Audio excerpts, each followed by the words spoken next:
Donc la question est de savoir comment apprendre à utiliser la dette pour devenir riche. Parce qu'ils vous disent tout le contraire. Donc tout ce que je suis en train de vous dire, c'est que si vous ne remettez pas en question tout ce qu'on vous a appris, vous serez toujours pauvre. On vous a hypnotisé pour que vous restiez pauvre. Ensuite vous mettez votre argent dans des livrets A, des plans d'épargne retraite, tout ce genre de choses. Ok, très bien.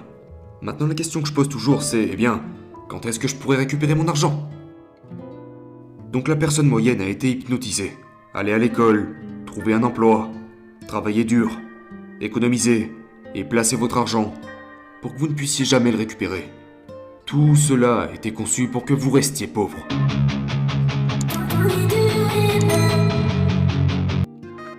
Mon travail consiste à rendre les systèmes financiers complexes suffisamment simples pour que la personne moyenne puisse les comprendre. Ce qui est extrêmement difficile. Parce que la plupart des gens ont subi un lavage de cerveau à propos de l'argent. Aller à l'école, trouver un emploi, travailler dur, payer ses impôts, économiser de l'argent, ne pas s'endetter, acheter une maison et investir en bourse. Tous ceux qui suivent ce programme ont subi un lavage de cerveau. Je n'entrerai jamais dans ce traquenard d'aller à l'école, trouver un emploi, travailler dur, économiser de l'argent, sortir de la dette, acheter une maison et investir dans les marchés boursiers. Je fais exactement le contraire. Comprenez que l'argent est une dette. Quand on vous dit de ne pas vous endetter, on vous dit de ne pas gagner d'argent.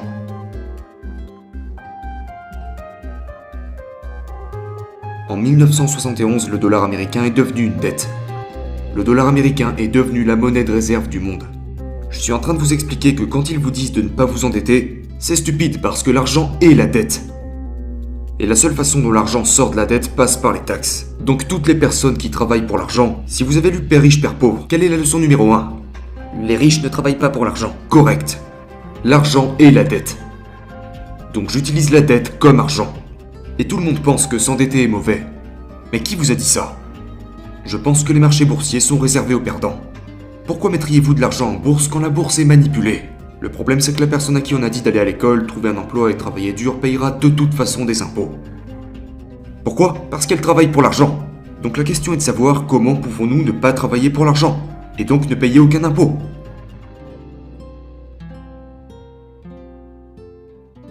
Maintenant cette décision revient à chacun. Vous voulez être un employé ? Choisissez d'être un employé. Vous voulez être un entrepreneur ? Choisissez d'être un entrepreneur. Il faut que ce soit clair, parce que c'est là deux types de personnes complètement différents, avec un degré de compétence très différent. Mentalement, émotionnellement et spirituellement. Ce sont des gens différents. Un entrepreneur est extrêmement différent d'un employé, car les sujets qu'ils étudient sont très différents. Le truc c'est que le système scolaire nous forme à être des employés. Allez à l'école, trouver un emploi, travailler dur, économiser, payer vos impôts, n'ayez pas de dettes, et investissez dans les marchés boursiers, donc vous serez pauvre. Pourquoi j'économiserais de l'argent quand ils impriment de l'argent ? C'est ce qui s'est passé en 1971 quand le président Nixon a suspendu la convertibilité du dollar en or, pour qu'il puisse imprimer autant qu'il le souhaite. Et ensuite ils vous disent d'aller à l'école, trouver un emploi, devenir un employé, et donc de payer des taxes parce que vous travaillez pour l'argent. Ils vous disent aussi d'économiser. Savez-vous pourquoi ils vous disent d'économiser ? Je ne sais pas. Parce que le système des banques se fiche complètement du communisme ou du capitalisme. Ce sont les banques qui dirigent le monde.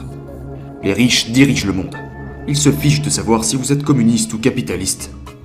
Donc quand vous économisez, disons que vous économisez $1, ou 1 euro ou 1 yen.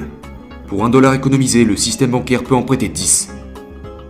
Donc tout le système est en réalité un système de réserve fractionnaire. Le système de réserve fractionnaire imprime de l'argent. Puis ils vous disent d'économiser de l'argent. Ils veulent que vous économisiez votre argent sur votre compte bancaire pour ensuite pouvoir prêter ce même argent 10 fois. Ce qui fait que la valeur de votre dollar s'est divisée par 10. Et puis, ils pouvaient vous payer jusqu'à 10% d'intérêt sur votre argent. Maintenant c'est 1% au mieux. Et ils le prêtent encore 10 fois. Voilà pourquoi économiser son argent est stupide. Parce que cet argent perd de plus en plus et de plus en plus de sa valeur. Et les banques deviennent de plus en plus et de plus en plus riches. Jusqu'à ce que vous remettiez en question ces énonciations et ces choses, vous serez toujours pauvre. Maintenant, pourquoi la dette est-elle exonérée d'impôts ? Je ne sais pas. Parce que c'est comme ça que l'argent est créé. Les banques adorent ça. Elles aiment quand les gens empruntent beaucoup d'argent. Donc comment est-ce que je deviens riche? J'emprunte de l'argent et j'achète des actifs avec. Le pauvre emprunte de l'argent pour acheter des passifs stériles comme des sacs à main, des voitures, des maisons, et deviennent de plus en plus et de plus en plus pauvres. Et on se retrouve dans une société où tout le monde conseille à tout le monde de ne pas s'endetter. Savez-vous pourquoi? Parce qu'ils ne remettent pas en question l'hypnose sous laquelle ils se trouvent. Les gens ont été hypnotisés à travailler dur pour l'argent et l'économiser, pendant que les banques en impriment toujours plus. Ce qui fait que vous payez impôt après impôt. Donc j'utilise toute cette dette et je deviens riche. Donc la question est de savoir comment apprendre à utiliser la dette pour devenir riche. Parce qu'ils vous disent tout le contraire. Donc tout ce que je suis en train de vous dire, c'est que si vous ne remettez pas en question tout ce qu'on vous a appris, vous serez toujours pauvre. On vous a hypnotisé pour que vous restiez pauvre. Ensuite vous mettez votre argent dans des livrets A, des plans d'épargne retraite, tout ce genre de choses. Ok, très bien. Maintenant la question que je pose toujours c'est, quand est-ce que je pourrais récupérer mon argent? Donc la personne moyenne a été hypnotisée. Aller à l'école, trouver un emploi, travailler dur, économiser et placer votre argent pour que vous ne puissiez jamais le récupérer. Tout cela a été conçu pour que vous restiez pauvre.